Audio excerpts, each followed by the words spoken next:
আমার নাম রিশানা রাফিয়া। আমি ক্লাস 4-এ পড়ি। শিক্ষক দিবস উপলক্ষে আজ আমি তোমাদের একটা কবিতা বলে শোনাব। নমস্কার। কবি চন্দননাথের লেখা কবিতা প্রণাম নিও।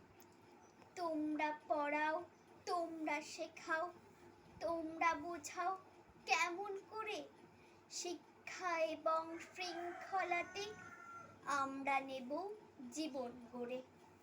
মনের মাঝে যত্ন করে তোমরা ছড়াও প্রাণের আলো। কেমন করে কথায় কথায় দাও চিনিয়ে মন্দ ভালো। আমরা কোথাও ভুল করি যে ঠিকটি চেনাও তোমরা এসে। ভয় যদি পাই সে ভয়টাকেও দাও সরিয়ে এক নিমেষে। তোমরা আলোর স্বপ্ন দেখাও, তোমরা পরম পূজনীয়। আমার যত শিক্ষাগুরু সবাই আমার প্রণাম নিও। নমস্কার।